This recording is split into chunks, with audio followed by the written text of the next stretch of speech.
বাবার হাতের থাপ্পড় খেয়ে আম্মাজান আয়েশা উল্টে বললেন। সাইয়েদনা আবু বকর রাগে গড়গড় করছেন, আবার মারার জন্য তেড়ে গেলেন। এবার বাঁচার জন্য আম্মাজান আয়েশা বিশ্বনবীর পিছনে যে আশ্রয় নিলেন, বিশ্বনবী বাঁচানোর জন্য দুই হাত মেলে দাঁড়িয়ে গেলেন। পড়েন সুবহানাল্লাহ। বিশ্বনবী যখন দুই হাত মেলে দাঁড়িয়ে গেলেন, সাইয়েদনা আবু বকর রাদিয়াল্লাহু আনহু থেমে গেলেন। সাইয়েদনা আবু বকর রাদিয়াল্লাহু তাআলা আনহু ঘর থেকে বের হয়ে বারান্দায় দাঁড়ালেন। পড়েন সুবহানাল্লাহ। এবার বিশ্বনবী আম্মাজান আয়েশার কাছে যেয়ে বলেন, ইয়া আয়েশা কাইফা রাআইতিনি আনকাসতুকি মিনার রাজুল, দেখছো কেমনে বাঁচাইলাম?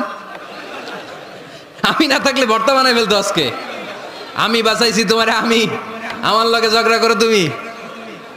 লজ্জায় পড়ে আম্মাজান আয়েশা খিলখিল করে হেসে দিলেন, বিশ্বনবীও হেসে দিলেন। দুইজনের হাসির মধুর আওয়াজ শুনে সাইয়েদনা আবু বকর বাইরে থেকে অবাক, কিরে এতক্ষণ না ঝড় তুফান, এখন দেখি হাসি।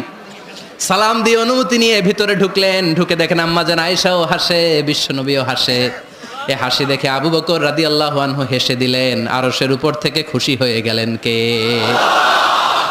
এবার সাইয়েদনা আবু বকর রাদিয়াল্লাহু তাআলা আনহু বললেন, ইয়া রাসূলুল্লাহ আশরিকানি ফি সিলমিকুমা কামা আশরাকতুমানি ফি হারবিকুমা। ও নবী, যুদ্ধ লাগলে, দুইজন যুদ্ধ লাগলে মীমাংসার জন্য যেমনি আমারে ডাকেন, এরকম হাসি আর আনন্দের মুহূর্তেও আমারে একটু ডাইকেন। আশরিকানি ফি সিলমিকুমা কামা আশরাকতুমানি ফি হারবিকুমা। নবী, আপনাদের মধ্যে ঝগড়া লাগলে সন্ধি করার জন্য আমারে যেমনি ডাকেন, আপনাদের হাসি খুশি আনন্দ খুনসুটি এই মজাদার মুহূর্তগুলোতে আমারে বঞ্চিত রাখেন না, আমার একটু ডাইকেন। সুবহানাল্লাহ পড়েন। এই মুসনাদে আহমদ ইবনে হাম্বলের হাদিস শোনার উদ্দেশ্য হচ্ছে, বিশ্বনবী প্রথমে ওমর ফারুকের নাম বলেছিলেন। সাইয়েদনা আয়েশা বলে, না আমি ডরাই।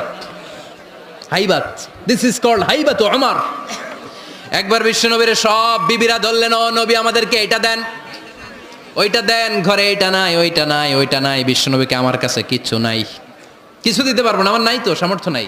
কিন্তু বিবিরাও ছাড়ে না, এটা দেন ওইটা দেন। বিশ্বনবী রহমতের নবী, বিবিদেরকে বুঝাতেও পারেন না। বিবিরা আবদার করতেছে, নবী এটা লাগবে ওইটা লাগবে। ইন দ্য মিন টাইম বিশ্বনবী একজনের সালাম শুনতে পেলেন। কে যেন দরজায় দাঁড়িয়ে বলতেছে, আসসালামু আলাইকুম। বিশ্বনবী দরজার দিকে তাকালেন, তাকিয়ে বললেন, ওয়া আলাইকুম আসসালাম। আর বুঝতে পারলেন এটা আমার ওমরের সালাম। সালাম দেওয়ার পরে বিবিদের দিকে তাকায় দেখে একজন বিবিও নাই, সব অন্দরমহলের ভিতরে দৌড়। সুবহানাল্লাহ পড়তে পারলেন না?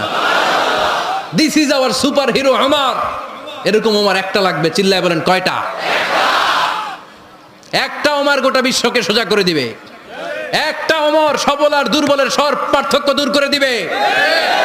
মাজলুমের উপর জালিমের অত্যাচারের অবসান ঘটায় দিবে। গোটা বিশ্বটাকে সাম্য, মৈত্রী, ভালোবাসার ইনসাফ দিয়ে পরিপূর্ণ করে দিবে।